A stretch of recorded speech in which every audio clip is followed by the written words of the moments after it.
Cycle चलाओ जी भर के, जियो जी भर के। G mart cycle paradise, Hero cycles के ऑथोराइज्ड डीलर, 66 फव्वारा चौक, उज्जैन।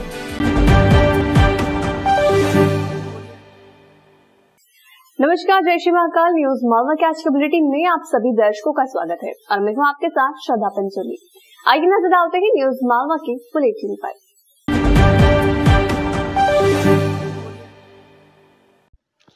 महाकाल मंदिर क्षेत्र में महाराजवाड़ा स्कूल के पास वाले 13 मकानों के मालिकों को तहसीलदार द्वारा फिर से नोटिस जारी किया गया है। इन 13 मकानों के मालिकों को 19 सितंबर तक अपना निर्माण हटा लेने की चेतावनी दी गई है। कहा गया है कि यदि 19 सितंबर तक नहीं हटे तो 20 सितंबर को अतिक्रमण हटा दिए जाएंगे।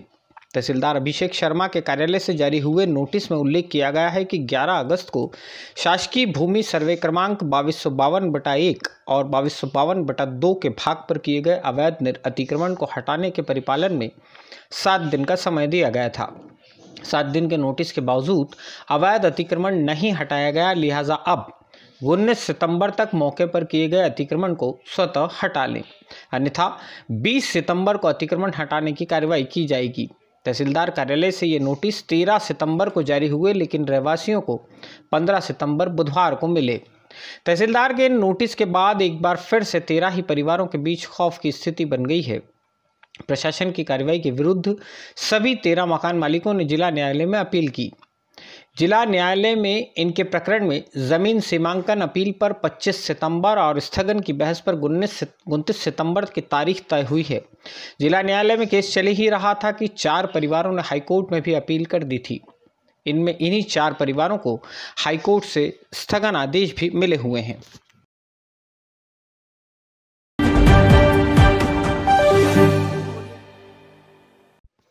शहर में गरीबी रेखा की सूची में जुड़े हुए 1200 नाम हटा दिए जाएंगे। शहर में अब तक 24,000 लोगों का सर्वे कार्य पूरा हो चुका है। इनमें से 2,500 व्यक्ति गरीबी रेखा के लिए अपात्र मिले हैं। कलेक्टर आशीष सिंह ने इन सभी अपात्र लोगों के नाम सूची से हटाने के लिए कहा है। इस कार्य की प्रक्रिया पूरी करने के बाद 1,200 लोगों के नाम काटने के आदेश भी जारी हो गए हैं। बुधवार को कलेक्टर आशीष सिंह ने बृहस्पति भवन में गरीबी रेखा का सर्वे कार्य करने वाले पटवारी, आंगनवाड़ी कार्यकर्ता और शिक्षकों की बैठक ली। कलेक्टर ने जोनवार सभी के कार्यों की समीक्षा की। कलेक्टर ने निर्देश दिए हैं कि पटवारी के नेतृत्व में सभी लोग कार्य करते हुए 30 सितंबर तक सर्वे का कार्य किसी भी सूरत में पूरा कर लें। उज्जैन शहर में 77,000 गरीबी रेखा की सूची में जुड़े हुए परिवारों का सर्वेक्षण होना है। कलेक्टर की इस बैठक में एसडीएम संजीव साहू सहित नगर निगम के अधिकारी भी मौजूद थे।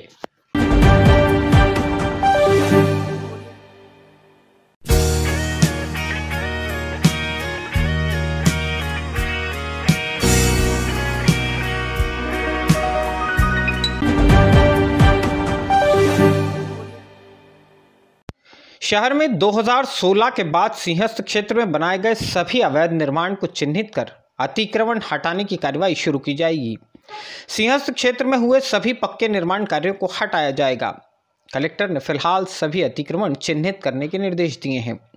कलेक्टर आशीष सिंह ने नगर निगम के भवन अधिकारियों, जोन अधिकारियों और इंजीनियर्स की बैठक में यह फैसला किया है। उन्होंने साफ कर दिया है कि आने वाले 7 दिन में सिंहस्थ क्षेत्र में 2016 के बाद हुए सभी निर्माण कार्यों को चिन्हित किया जाए। पहला फोकस सिंहस्थ क्षेत्र में अतिक्रमण कर बनाए गए पक्के निर्माण पर होगा। कलेक्टर ने कहा कि सिंहस्थ क्षेत्र में अस्थायी निर्माण कार्य जिनमें टीन शेड शामिल है, उनके बारे में इस तरह की रिपोर्ट देना आवश्यक नहीं है। कलेक्टर ने साथ ही सभी अधिकारियों को निर्देशित किया है कि निष्पक्षता के साथ सभी निर्माण कार्यों को चिन्हित किया जाए। किसी भी तरह के भेदभाव की शिकायत नहीं पहुंचना चाहिए।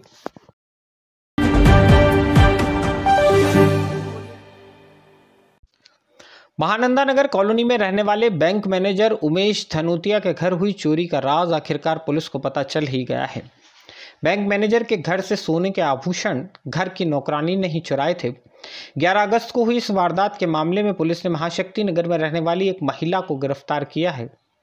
4 महीने पहले यह महिला धनोतिया के यहाँ काम पर लगी थी। बैंक मैनेजर के घर से चुराए गए आभूषण इस महिला ने अपने घर में छुपा रखे थे। इस महिला ने 2 आरोपियों की मदद से वारदात को अंजाम दिया था। महिला और उसका साथी पकड़ा जा चुका है, जबकि एक अन्य फरार है। इसमें एक चोरी हुई थी। ये लगभग चोरी आज से 1 माह से पूर्व हुई थी और इसमें जब इन्वेस्टिगेशन किया गया है तो इसमें अज्ञात आरोपी की पहचान हुई है। इसमें एक जो वहाँ काम करने वाली नौकरानी, इसके अलावा 2 इसके साथी और थे। कुल 3 लोग थे जिन्होंने मिलकर के चोरी की थी। अभी इसमें 2 आरोपियों को पकड़ा गया है। लगभग 3 लाख के आसपास की बरामदगी हुई है। एक अभी आरोपी इसमें फरार है, जिसकी गिरफ्तारी के प्रयास किए जा रहे हैं। आरोपी गिरफ्तार होने पर उससे ही बरामदगी की जाएगी और पूरा जो माल मसलू का वो जब्त किया जाएगा।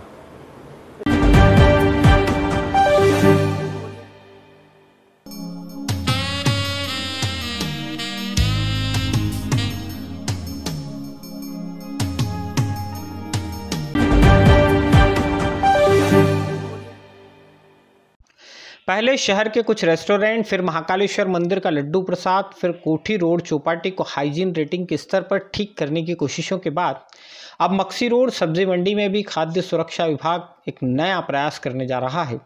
सब कुछ ठीक रहा तो मक्सी रोड सब्जी मंडी मध्य प्रदेश की पहली ऐसी सब्जी मंडी बन जाएगी जहां विक्रय होने वाले सारे उत्पाद और जहां का वातावरण सबसे स्वच्छ और स्वस्थ रहेगा। खाद्य सुरक्षा विभाग की एक टीम ने FSAI की clean and fresh vegetable market योजना के अंतर्गत मक्सी रोड सब्जी मंडी को विकसित करने के प्रयास शुरू किए हैं। यहां कारोबार करने वाले विक्रेताओं को खाद्य लाइसेंस जारी किए जाएंगे। समय समय पर खाद्य सुरक्षा के मानकों की जांच होगी और स्वच्छता रखने के लिए प्रशिक्षण दिया जाएगा। यह प्रशिक्षण आरंभ भी कर दिया गया है। क्लीन वेजिटेबल मार्केट बनाना चाह रहे हैं तो नगर निगम के सहयोग से हम इसको डेवलप कर रहे हैं। इसमें नगर निगम इसमें बेसिक व्यवस्थाएं करेगा, बाकी ट्रेनिंग और अन्य चीजें हम करवाएंगे इसको। और प्रयास ये है कि हम मध्य प्रदेश की पहली इसको hygienic clean vegetable and fruit market बना पाए। हमारे आयुक्त महोदय द्वारा भी इस तरीके की कार्रवाई उज्जैन शहर में करने के निर्देश दिए गए। उस क्रम में हमने 2 स्थान चयन किए हैं। सबसे पहले तो तरणताल चौपाटी, दूसरा मक्सी रोड सब्जी मंडी, जिसको ईट राइट चैलेंज के तहत स्वच्छ मंडी और हाइजेनिक मंडी बनाए जाने का निर्णय लिया है। उसी क्रम में जो आवश्यक व्यवस्थाएं हैं नगर निगम करेगा और व्यापारियों का भी इसमें सहयोग, क्योंकि व्यापारियों के सहयोग के बिना इसमें कार्यवाही की जाना संभव नहीं है।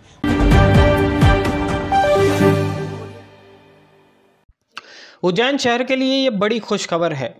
इंदौर में यशवंत सागर फुल होकर ओवरफ्लो होने लगा है। रात 12:10 बजे यशवंत सागर का एक गेट 3 फीट तक खोला गया। सुबह 6 बजे तक ये गेट खुला रहा। शाम 4 बजे फिर से एक बार गेट खुला। यशवंत सागर से पानी ओवरफ्लो होने के बाद गंभीर बांध में तेजी से पानी की आवक बढ़ी है। बांध में रात भर और पूरे दिन में 200 MCFT से ज़्यादा पानी संग्रहित हुआ है। पानी की आवक लगातार बनी हुई है। इस बात की पूरी संभावना है कि जिस वक्त आप यह खबर देख रहे होंगे, गंभीर बांध का जलस्तर 1000 MCFT को पार कर चुका होगा। यशवंत सागर 19 फीट के लेवल पर ओवरफ्लो होता है। यह तालाब पूरी तरह से भर चुका है। रात 12:10 बजे से सुबह 6 बजे तक यशवंत सागर का एक गेट 3 फीट तक खुला रहा। इंदौर से गंभीर बांध तक पानी आने में 6 घंटे का वक्त लगता है। यही वजह है कि सुबह 6 बजे के बाद से गंभीर बांध में तेजी से पानी बढ़ने लगा था। यशवंत सागर का फुल हो जाना उज्जैन के लिए इंदौर से बड़ी खुशखबर है।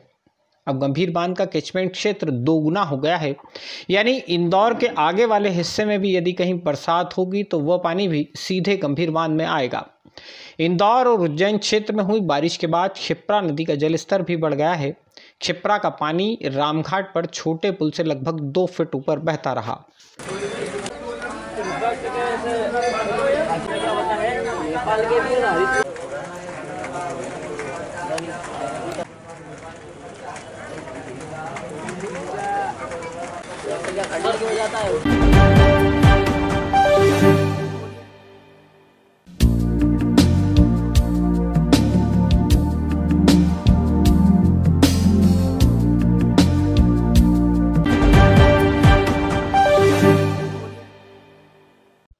अभी त्योहारों, व्रत और पर्व का सीजन चल रहा है। हर दिन कोई न कोई त्योहार या पर्व है। गुरुवार को मालवा क्षेत्र में खास पर्व मनाया गया। लोक देवता तेजाजी महाराज की दशमी का पर्व। मालवा के मूल निवासियों ने अपने आराध्य भगवान तेजाजी महाराज के मंदिरों में जाकर छत्र अर्पित किए। भगवान तेजाजी के मंदिरों में खूब भीड़ रही। दमदमा स्थित नागदेव मंदिर में दिन भर श्रद्धालुओं का तांता लगा रहा। उन्हेल में भी नागदेव मंदिर में श्रद्धालुओं की भीड़ दिन भर जुटती रही।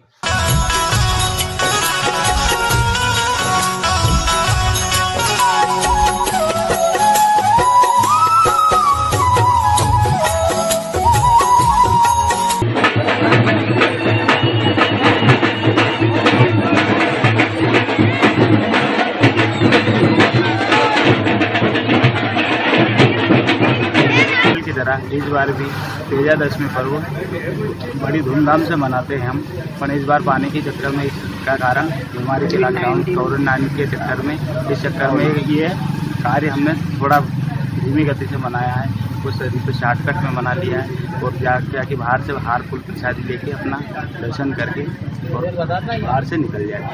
न्यूज मालवा के आज के अंत में फिलहाल इतना ही। न्यूज मालवा को लाइक और शेयर करना ना भूलें, साथ ही अपने सुझाव कमेंट बॉक्स में जरूर लिखें। तो आज के लिए फिलहाल इतना ही, अगले में आपसे फिर होगी मुलाकात। तब तक के लिए इजाजत, नमस्कार, जय श्री महाकाल।